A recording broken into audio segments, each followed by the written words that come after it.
আসসালামু আলাইকুম রহমতুল্লাহ। ওয়ালাইকুম আসসালাম রহমতুল্লাহ, কেমন আছেন? জি আলহামদুলিল্লাহ, আপনাকে অসংখ্য ধন্যবাদ। আপনি একজন বিএনপির বিএনপির জন্ম আপনার আপনার রাজনৈতিক জীবন থেকে বিএনপি করতেছেন, অর্ধ অর্ধবর্তী করতেছেন আমাদের বর্তমান সরকার বিএনপি তারেক রহমান সরকারের 90 দিন। আপনি একজন বিএনপি কর্মী হিসাবে এই 90 দিন আপনার মূল্যায়ন সম্পর্কে একটু আপনার বিস্তারিত জানতে চাচ্ছি।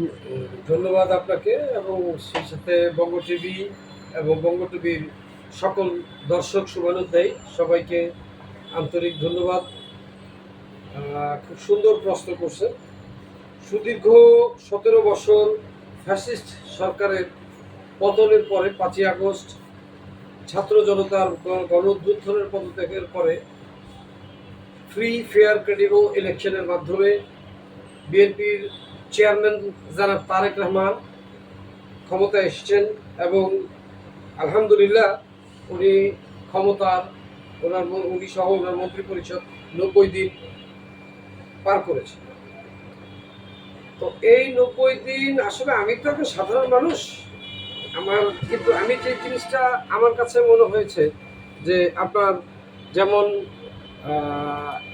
আমরা এই 90 দিনে যে জিনিসটা দেখেছি, যেটা বিগত কখনো আমরা দেখি নাই, যে এখন আমরা ভারতের মতো দেশের দিকে চোখে চোখ রেখে আমরা কথা বলতে পারি। কারণ আমাদের বিজেপি, আমরা যেটা বিগত দিনেও আমাদের দেশে সরকার ছিল, কিন্তু তখন বিজেপি কোনো কথা বলতে পারে না, কিন্তু এখন কিন্তু বিজেপি বিএসএফ এর সাথে চোখে চোখ রাঙিয়ে কথা বলতে পারে এবং ধমকি দিয়ে কথা বলে। আর অর্থনৈতিকভাবে আপনি জানেন যে আপনারা যেহেতু মিডিয়ার মানুষ, আপনারা আমার থেকে ভালো জানেন, বিগত ফ্যাসিস্ট সরকার অর্থনীতিটাকে পুরো বিপর্যস্ত করে দিয়ে গেছে। কিন্তু তারপরও সেই অবস্থা থেকে দাঁড়িয়ে যে দেখেন এই যে যুদ্ধ পরিস্থিতি, সারা দেশের বিশ্ব যুদ্ধ পরিস্থিতি গেল, তখন কিন্তু আমাদের দেশে হ্যাঁ একটু তেলের সংকট হয়েছে। কারণ আমাদের দেশে তো তেলের সংকট হয়েছে, কিন্তু তেলের সংকট হইলেও তেলের দাম কিন্তু বাড়ে নাই। পরবর্তীতে সমন্বয় করার জন্য, বিশ্ব বাজারের সমন্বয় করার জন্য তেলের দাম কিছুটা বাড়ানো হয়েছে। আর হলো আপনার এখন বিদ্যুৎ একটু বিপর্যয় হচ্ছে, কারণ প্রচণ্ড গরম। হ্যাঁ, প্রচণ্ড গরমের কারণে একটু বিদ্যুৎ বিপর্যয় হচ্ছে, কিন্তু সেটার জন্য আমি এই সরকারকে দায়ী করব না, সেটার জন্য আমি ওই ফ্যাসিস্ট সরকারকে দায়ী করব। কারণ ফ্যাসিস্ট সরকার বিদ্যুৎ উৎপাদনের নামে হাজার হাজার কোটি টাকা পাচার করছে, কিন্তু কোনো বিদ্যুৎ তারা উৎপন্ন করে নাই। আমরা এতদিন যেটা শুনছি যে ওই কুইক রেন্টাল, অমুক রেন্টাল, তমুক রেন্টালের নামে যে বিদ্যুৎ মানে বিদ্যুতের উৎপন্নের নামে হাজার হাজার কোটি টাকা এরা নিয়ে গেছে, এটা এখন প্রমাণিত হচ্ছে যে আসলেই আমরা ওই যে 100 ভাগ বিদ্যুৎ তো দূরে থাক, 10 ভাগ বিদ্যুৎ আমাদের দেশে উৎপন্ন হয়নি। এবং নতুন যে গভর্নমেন্ট আসছে, আমাদের আরও সময় দিতে হবে মূল্যায়নের। আসলে 3টা মাস কোনো মূল্যায়নের সময় না। হ্যাঁ, মূল্যায়ন আমরা করব অবশ্যই। একটা নবনির্বাচিত সরকারকে আমরা মূল্যায়ন করবো, কিন্তু কমপক্ষে আমি মনে করি কমপক্ষে 1টা বছর সময় দেওয়া উচিত।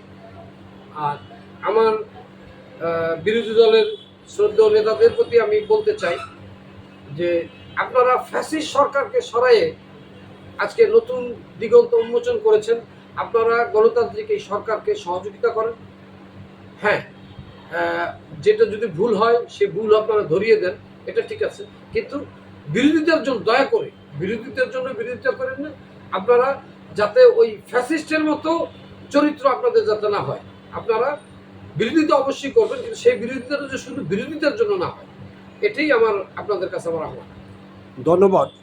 বিএনপি সরকারের 90 দিন, এই 90 দিনে যারা ত্যাগী বিএনপি নেতা কর্মী মাঠ পর্যায়ে, যারা 17 বছর, যারা 17 বছর জেল জুলুম অত্যাচার নির্যাতন শিকার হয়ে অদ্যপতি এই সরকার এখন পর্যন্ত যারা কর্মী আছে, তারা এখন ওই মাঠ পর্যায়ে যারা ত্যাগী নেতা তাদেরকে মূল্যায়ন নেই, এবং যারা হাইব্রিড যারা আওয়ামী লীগের সাথে বিভিন্ন বিভিন্ন ওই সরকারের সাথে হাত নিয়ে চলছে, দেখা যাচ্ছে মাঠ পর্যায়ে তারাই এখন আবার নেতা অগ্রভাবে চলতেছে।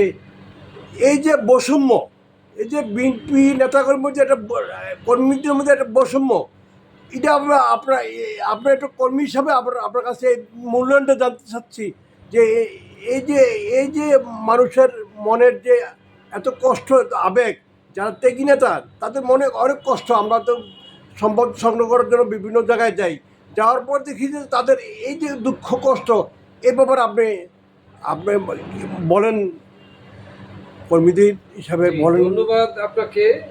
আপনি এমন একটি প্রশ্ন করছেন যে আপনাকে শুধু ধন্যবাদ না, এটা সারা বাংলাদেশের কোটি কোটি ভক্ত সমর্থক, বাংলাদেশ জাতীয়তাবাদী দলের ভক্ত সমর্থকের মনের ভিতরে যে আগুনটা জ্বলছে সেই প্রশ্নটাকেই আপনি তুলে আনছেন। দেখেন, আমি জানি, যেহেতু আমি বাংলাদেশ জাতীয়তাবাদী দলকে ওন করি এবং বাংলাদেশ জাতীয়তাবাদী দলের একজন ক্ষুদ্র কর্মী, কথাটা হয়তো বলা ঠিক হবে না, কিন্তু আসলে বিএনপি এখন যারা বিএনপিকে চালাচ্ছে, বিএনপি এখন দুইটা ভাগে বিভক্ত। বিএনপি এখন দুইটা ভাগে বিভক্ত। একটা হলো লন্ডনের এজেন্ট একটা গ্রুপ, আর একটা গ্রুপ হলো বগুড়ার গ্রুপ। এই দুইটা ভাগে বিভক্ত। এই লন্ডন থেকে যারা এখন আসছে, মাননীয় প্রধানমন্ত্রীর আশেপাশে যারা আছে, এরা সবাই লন্ডনী গ্রুপ। এরা বিগত আন্দোলন সংগ্রামে কেউই মাঠে ছিল না, যার কারণে এই ত্যাগী নেতাকর্মীর যে ত্যাগ, নেতাকর্মীর যে কষ্ট, নেতাকর্মীর যে দুঃখ, নেতাকর্মীরা যে খেতে খামারের পালায় ছিল, নেতাকর্মীরা যে দিনের পর দিন জেল কাটছে, হ্যাঁ, যেন আমি ওয়াহাব, আপনি আপনার সামনে আজকে কথা বলতেছি, আমি ওয়াহাব বিগত সময় 3-3 বার জেল কাটছি। তো না, আমার কোনো আক্ষেপ নাই, কোনো পাওয়া না পাওয়ার কোনো হিসাব নাই, যে পাইতেই হবে ওরকম কোনো হিসাব নেই, এবং ওই জন্য দুঃখও করি। কিন্তু যেটা হলো কষ্টটা হলো এই যে আমাদের যেন এই যে দেখেন, এই গভর্নমেন্ট 5ই আগস্টের পরে 2-3টা ঈদ হয়েছে। আগে আমরা শত কষ্টের ভিতরে, আমরা যখন পালাই ছিলাম তখনও নেতা করো, আমাদের সিনিয়র নেতারা আমাদের ঈদে আমাদের খবর নিত, তোকে জিজ্ঞেস করতো কিরে ওয়াহাব কেমন আছিস, বা অন্যান্য কর্মীদের জিজ্ঞেস করতো তোমরা কেমন আছো। কিন্তু দুর্ভাগ্যজনক সত্য যে 5ই আগস্টের পরে, এই বিজয়ের পরে কোনো নেতা কোনো কর্মীকে জিজ্ঞেস করে নাই কিরে তুই কেমন আছিস। এই যে কোরবানি ঈদ গেছে, আমাদের অনেক নেতারাই, সিনিয়র অনেক নেতারাই কোরবানি দিছে, এবং আমাদের অনেক কর্মীরা জানেন আপনি যে কারণ জেল জুলুম খাইটি তো তারা কুল পায় নাই, তারা কোরবানিটা দিবে কিভাবে। কিন্তু তাদের কোনো মূল্যায়ন তারা করে নাই। তো সেই জন্য আসলে কর্মীরা চায় যে এ দেশ ভালো থাকুক, এ সরকার ভালো থাকুক, এটি হলো কর্মীদের চাওয়া। ধন্যবাদ। আপনার ভবিষ্যৎ রাজনীতি সম্বন্ধে বা বিএনপির ভবিষ্যৎ সম্পর্কে কিছু বলার থাকলে বলতে পারেন। আমি আশা প্রকাশ করি, যদিও অনেকে সন্দিহান, কিন্তু আমি আশা প্রকাশ করি যে আমাদের চেয়ারম্যান জনাব তারেক রহমান, বর্তমান প্রধানমন্ত্রী, উনি যে সুন্দর বাংলাদেশ এর স্বপ্ন দেখেছেন, সেই স্বপ্ন উনি বাস্তবায়ন করবেন। নেতাকর্মীরা দের প্রাপ্তি অপ্রাপ্তি থাকবেই, কিন্তু দেশটা যদি ভালো থাকে আমরা সবাই ভালো থাকবো। আর আমি বিশ্বাস করি যে আমাদের চেয়ারম্যান এই দেশটাকে সুন্দরভাবে আগিয়ে নেবেন, এবং আইনশৃঙ্খলা পরিস্থিতি, অর্থনৈতিক পরিস্থিতি, সামাজিক পরিস্থিতি সব কিছু, এবং পররাষ্ট্রনীতি, অর্থনীতি আরও এগিয়ে যাবে, সেই প্রত্যাশা আমি ব্যক্ত করি। এবং আমাদের দেশের মানুষ, সমগ্র দেশের মানুষ এবং বিরোধী দল, সরকারি দল, সবার কাছে একটাই আহ্বান থাকবে যে সবাই সরকারকে সহযোগিতা করেন একটি সুন্দর বাংলাদেশ গড়ার জন্য তারেক রহমানকে সুযোগ দিন। ধন্যবাদ। ভালো থাকবেন। আসসালামু আলাইকুম।